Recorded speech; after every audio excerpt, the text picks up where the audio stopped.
štúdiu vítam pána Milana Uhrika, poslanca Európskeho parlamentu. Ďakujem pekne, že ste si našli čas a prijali pozvanie. Dobrý deň. Dobrý deň. Pán Uhrik, 54-ročné vládnutie rodiny Asadovcov bolo zvrhnuté prevratom sýrskych militantov. Svetové médiá špekulujú o rôznych scenároch vývoja v tejto krajine, vrátane prevratu. Najpravdepodobnejší scenár vývoja sa javí vytvorenie Sýrskej demokratickej republiky na podklade sýrskej opozície. Momentálne je tam prechodná vláda a práve jeden z prechodných ministrov, minister spravodlivosti, vyvolal v týchto dňoch takéto určité kontroverzie a určité prekvapenia. Oznámil zavedenie práva šaria, sudkyňam bolo zakázané viesť súdy, kresťania sú údajne zastrašovaní ozbrojenými džihadistami, ktorí sa premávajú na vozidlách a mávajú vlajkami ISIS. Je toto sloboda po páde Asadovcov, ktorú očakávali predstavitelia Európskej únie? No, v Sýrii sme svedkami veľmi zaujímavého scenáru, o ktorom mnohí špekulujú a popravde asi len veľmi málo ľudí na planéte vie, čo sa tam reálne stalo. Pretože na jednej strane, povedali ste slovo tak krásne, že Sýrska demokratická republika, no s tým slovom demokratická, ja by som bol trošku opatrný, pretože tí ľudia, tá skupinka, ktorá sa dostala v Sýrii momentálne k moci, ani zďaleka nepripomína demokratov v tom našom ponímaní, tom západnom ponímaní sveta a zrejme vôbec teda demokratov ako takých. Sú to ľudia, ktorí ešte pred pár mesiacmi, rokmi pozovali s nožmi a v turbanoch a boli súčasťou Al-Káidy, boli súčasťou naozaj extrémistických islamistických organizácií, dokonca na toho lídra, tuším, bola vypísaná odmena v Spojených štátoch amerických $10 miliónov ako na jedného z najhľadanejších teroristov a v súčasnosti teda títo ľudia kvázi legitímne vládnu v Sýrii. Čo sa v Sýrii naozaj stalo, je jeden veľký otáznik, o ktorom sa možno, že dozvieme viac v blízkej budúcnosti. Podľa všetkého to, a môj odhad teda je taký, že v Sýrii v skutočnosti prišlo k plánovanému alebo dohodnutému odovzdaniu moci, pretože nie je logicky vysvetliteľné, aby režim, ktorý tam vládol kvázi stabilne desiatky rokov, dokonca aj v čase veľkej občianskej vojny, si udržal tú pozíciu, sa zrútil za nejakých 10 dní prakticky bez boja. Skôr to pripomínalo naozaj nejaké plánované dohodnuté odovzdanie moci. Bývalý prezident odišiel, dostal azyl v Ruskej federácii, nová vláda prevzala moc a podľa toho, či v Sýrii zostane tá ruská vojenská ponorková základňa, budeme vedieť, či to bola dohoda Rusko, Irán, Sýria, prípadne možno ďalšie aktéry v okolí, alebo teda naozaj to bolo nejaké spontánne a nekontrolované. Zatiaľ sú to teda veľké otázniky, ale myslím si, že jednak aj okolie Sýrie, teda ale zvyšok sveta má taký dôvod na obavu, pretože tá nová vláda, bývalí militanti, teda dnes už demokrati, je skutočne veľmi nevyspytateľná. Hovoríte o obavách, akákoľvek kríza v Sýrii môže mať dopad na migračnú krízu a na bezpečnosť v Európe. Po niektoré krajiny už pristúpili k pozastaveniu žiadostí sýrskych občanov o azyl. Navyše sa kontrolujú aj už schválené takéto povolenia. K takýmto krokom napríklad pristúpilo Nórsko a Dánsko. Bude takýmto podobným spôsobom reagovať aj Európska únia ako celok? My sme v rámci našej frakcie Európy suverénnych národov, zrovna včera v Bruseli som podpisoval teda návrh uznesenia, ktoré sme pripravili spolu s kolegami a kde žiadame Európsku komisiu, aby pomohla pri návrate sýrskych utečencov, imigrantov, ktorí boli z tých tzv. Vojnových dôvodov prijatí do Európskej únie, boli im udelený teda azyl alebo sú v azylovom konaní, pretože podľa vyjadrení samotnej sýrskej vlády a dokonca aj medzinárodných predstaviteľov, francúzskeho prezidenta a tak ďalej, je Sýria, alebo Sýrii skončila diktatúra a nastala tam nejaká nová demokratická vláda. Takže ten dôvod na nejaký útek pominul evidentne. A my teda žiadame Európsku komisiu, aby tak ako predtým podporovala prijímanie sýrskych imigrantov, tak teraz podporovala ich návrat. Konečne raz spraviť aspoň jednu dobrú vec a pomôcť im vrátiť sa naspäť do vlasti, odkiaľ do Európy utekali a tým pádom obmedziť a znížiť počet imigrantov v Európe a nech sa vrátia tí chlapi naspäť a pomáhajú obnovovať Sýriu, lebo naozaj bolo, ako povedzme si na rovinu, bolo zbabelé, aby chlapi utekali pred vojnou a nechali ženy a deti vo vojne. To je ako naozaj zvrátené a na druhej strane v Európe sú s tými imigrantami veľké problémy. Takže takýto krok my navrhujeme a počkáme, ako sa k tomu Europarlament a teda samotná Európska komisia postaví.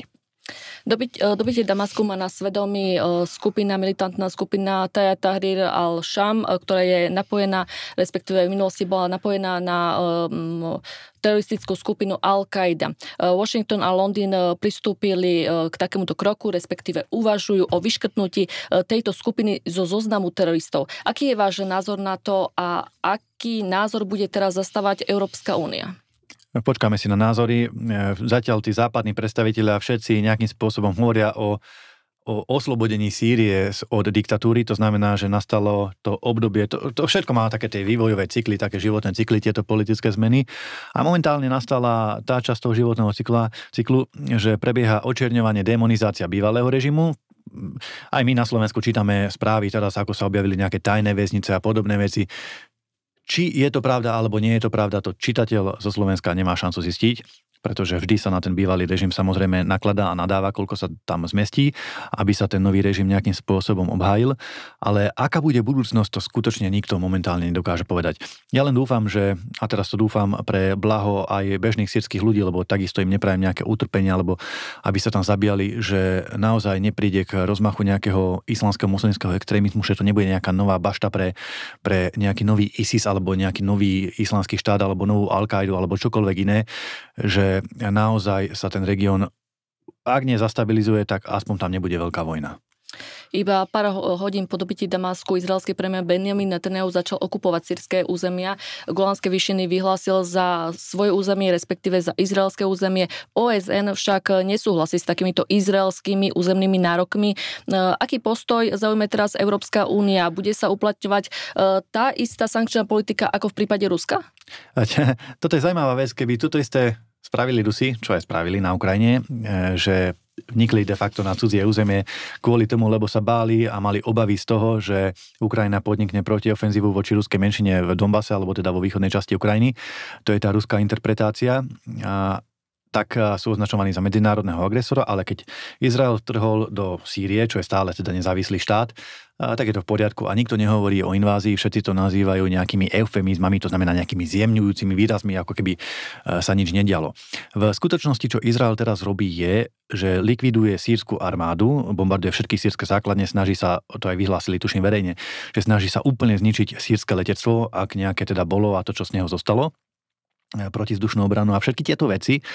A dôvod, prečo tak robia, je podľa mňa jasný a evidentný, že Izrael má obavy, že tí noví džihadisti, teda prezlečení džihadisti, ktorí sa v Sýrii dostali k moci, možno nebudú až takí demokrati časom, ako sa teraz momentálne najnovšie tvária a že by tú armádu mohli jedného dňa zneužiť na útoky proti Izraelu. Čiže Izrael sa de facto snaží zabezpečiť, aby tí islamisti, ktorí sa dostali v Sýrii k moci, nemali žiadnu nejakú technicky vyspelú armádu a možno zostali na úrovni len nejakých kočovných bojovníkov. To je, myslím si, že hlavný dôvod konania Izraela. Snaží sa jednoducho zabezpečiť, aby jeho prípadní budúci oponenti nemali žiadne zbrane. Akurát, že nikto to nenazýva agresiou a všetky svetové médiá to nejakým spôsobom prehliadajú, ale v prípade, ak to teda robilo Rusko, tak tam boli tvrdo proti a prijímali sa sankcie a vidíme, kam to vedie. Európska únia zvažuje o sprísnení sankčnej politiky voči Rusku, aj voči tým osobám, ktorí by chceli obchádzať tieto sankcie. Čo všetko bude zahŕňať táto zmena? A už je to smiešne, poviem na rovinu, lebo teraz pred pár dňami sa schválil 15. balík na úrovni diplomatov zatiaľ na technickej úrovni. 15. balík proti ruských sankcií. 15. preto, lebo 14 balíkov predtým nefungovalo tak, ako si predstavovalo. Tí autori ako sa domnievali, že sa to vyvinie a ako to poškodí ruskú ekonomiku. Takže teraz 14 nefungovalo balíkov, tak ideme pripraviť 15. balík. Tento 15. balík je zameraný na ruskú tzv. Tieňovú flotilu. To sú plavidlá pod nejakými medzinárodnými vlajkami alebo vlajkami iných štátov, ktoré väčšinou sú to teda tankery, ktoré prevážajú ropu z Ruska reálne do európskych prístavov. No a Európskej únii, komisii, týmto slniečkárom to vadí, že Rusi alebo teda nejaké ruské firmy takýmto spôsobom obchádzajú tie sankčné mechanizmy. A preto hľadajú spôsoby, ako zakročiť proti tejto tzv. Tieňovej, nelegálnej alebo teda prezlečenej flotile, keby som to tak mal povedať. No a tieto sankcie, tento 15. balík už bol schválený na úrovni alebo dohodnutý na úrovni európskych diplomatov a budúci týždeň by sa mal dohodnúť a schváliť na úrovni ministrov zahraničných vecí. Mňa trošku mrzí, že za tento balík Zahlasovala aj slovenská vláda, predstaviteľ slovenskej vlády, ktorý bol na týchto rokovaniach, pretože prešli jednohlasne, to znamená, že slovenskí predstavitelia za to hlasovali. A na druhej strane slovenská vláda vo videjkách a na Facebookoch a kade-tade hovorí ľuďom, ako veľmi sú proti ruským sankciám, ako ich nepodporujú, ale keď teda Brusel a Leyenová takéto sankcie navrhnú, tak v Bruseli vždy za ne zahlasujú. A práve teraz mali, podľa mňa, slovenská delegácia, slovenská vláda mala jedinečnú príležitosť ukázať, že to myslí s tou politikou na všetky 4 svetové strany naozaj úprimne. Mohli zavetovať, zastaviť tie sankcie, pretože tie sankcie, áno, budú poškodzovať aj Slovensko, priamo alebo nepriamo teda aj celú Európu, pretože v momente, ako sa začne obmedzovať tá ruská tieňová flotila, alebo akýkoľvek vlastne dovoz ruskej ropy do Európy, tak to povedie ešte k väčšiemu zdražovaniu týchto nerastných surovín, ešte väčšiemu zdražovaniu plynu alebo ropy alebo čohokoľvek, čo tie plavidlá prevážajú. Čiže de facto, čo robí Európska komisia a Únia, je, že sa ešte viac snaží úplne zaceliť tie dierky, cez ktoré tá ruská ropa ešte nejakým spôsobom do Európy pretekala a slovenská vláda ju svojim hlasovaním v tom podporuje, lebo za to hlasovala. Napriek tomu, že vo videách rozprávajú niečo iné. No a to ja považujem za pokrytectvo a keby to bolo na nás, tak určite tie energetické sankcie zrušíme. Je to program našej frakcie v rámci viacerých štátov, ktoré sú v našej frakcii združené. Maďarský premiér Viktor Orbán sa v týchto dňoch stretol s Donaldom Trumpom a podnikateľom Elonom Muskom v dome novozvoleného amerického prezidenta na Floride. Vie sa už povedať, o čom rokovali? Rokovali aj o Ukrajine, o ukončení konfliktu na Ukrajine vzhľadom aj k tomu, že administratíva Donalda Trumpa pred pár dňami predstavila už akési kroky na takéto ukončenie. O čom rokovali, to vedia asi len oni, lebo to bolo na úrovni nejakého súkromného stretnutia v Trumpovom bydlisku, takže ťažko povedať, o čom sa tam rozprávali. V každom prípade oni sami deklarovali, že áno, rozprávali sa aj o Ukrajine, o nejakých plánoch pre Ukrajinu. Na druhej strane Trump prehlásil sám, keď sa ho na to potom pýtali a keď ho konfrontovali, že či teda po nástupe do jeho funkcie bude mier na Ukrajine do 24 hodín, ako to deklaroval v predvolebnej kampani a on sám povedal, že že asi to nebude až také jednoduché, že tá situácia je trošku zložitejšia, ako predpokladal, ako sa domnieval a že zrejme to bude náročnejšie dojednať ten mier medzi Ruskou federáciou a Ukrajincami. Ako sa to ďalej bude vyvíjať, to je samozrejme otázka hlavne teda na nich, na Donalda Trumpa. Viktor Orbán je v tejto pozícii skôr taký, a tomu ide k úcti, musím povedať, taký iniciatívny sprostredkovateľ, ktorý sa naozaj ako keby snaží dať dokopy všetky tie tváre, všetky tie kľúčové postavy, aby sa medzi sebou rozprávali a nejak tlmočiť tie stanoviská. Taký poštár, keď to tak mám povedať, v dobrom slova zmysle, no ale záleží od toho, že čo urobí naozaj prezident Trump, keď sa dostane k moci, keď prevezme úrad v januári, a aký bude mať de facto aj technické možnosti na to, aby tú vojnu na Ukrajine reálne zastavili. Ja pevne verím, že splní svoje sľuby a tú vojnu, možno to nebude 24 hodín, ale veľmi rýchlo zastaví. Amerika by mohla opustiť NATO, uviedol to pre NBC News Donald Trump. Konkrétne povedal, že európske krajiny zneužívajú, respektíve využívajú Ameriku, keďže od nej nič nenakúpujú, ani auta, ani potraviny, ani nič podobné. Navyše Amerika chráni Európu a preto spojenci by mali začať platiť svoje účty, inak Amerika opustí NATO. Myslel tým podľa vás na to vynakladenie 2% HDP na obranu? Asi áno, lebo Američania sa, a konkrétne teda prezident Trump sa dlhodobo vzťažuje, že Európania podceňujú svoju obranu. Slovom obrana myslíme výdavky na zbrojenie, na zbranie. A že Američania musia Európu nejakým spôsobom prikrývať alebo kryť. To je stanovisko teda novej budúcej vlády Spojených štátov amerických. No, čo sa týka ale toho argumentu, že Európania nekupujú americké produkty, s tým ja celkom nesúhlasím. No dobre, nekupujeme americké auta, lebo sú veľké, drahé, ale myslím si, že Európa je relatívne dosť zaplavená americkými produktami. Pozrite sa na počítače, pozrite sa na softvér a podobné veci. Internetové technológie, to v podstate všetko, aj zábavný priemysel, to všetko prichádza zo Spojených štátov amerických. Takže s týmto celkom nesúhlasím, že my nič z Ameriky a oni nás potom nejakým spôsobom len zadarmo ako keby chránia. A na druhej strane si ale tiež nemyslím, že Spojené štáty americké na čele s Trumpom vystúpia z NATO. Pretože to sa ľahko povie, lenže realita geopolitická je taká, že Spojené štáty americké, ako sú, potrebujú Európu ako spojenca, alebo ako vazala, nazvime to tak. Potrebujú tie európske krajiny, potrebujú tie európske armády, to európske územie, potrebujú to európske hospodárstvo, aby bolo na ich strane. V momente, keby Američania sa vzdali Európy, že by sami sa odtiaľ stiahli, odišli by, tak by Európu nechali a pre nás by to bolo dobré, konečne nájsť si vlastnú cestu v geopolitickom priestore. Konečne by možno v Európe mohla prísť vláda, komisia alebo aj vlády v národných štátoch, ktoré by mohli raziť našu európsku cestu, aby sme sa dohodli aj s východom, aj so západom, investovali vo všetkých častiach sveta. Lenže to by znamenalo oslabenie Ameriky a jej geopolitického postavenia, keby Amerika stratila vplyv v Európe. A preto si myslím, že Američania k tomuto kroku dobrovoľne pristúpiť chcieť nebudú. Možno ich do toho budú tlačiť peniaze, finančné náklady, ktoré si už nemôžu dovoliť, lebo Amerika má naozaj, Spojené štáty teda majú naozaj veľké finančné problémy, ten dlh je tam kolosálny a to hospodárstvo už nie je také výkonné v porovnaní s inými štátmi, ako bolo kedysi.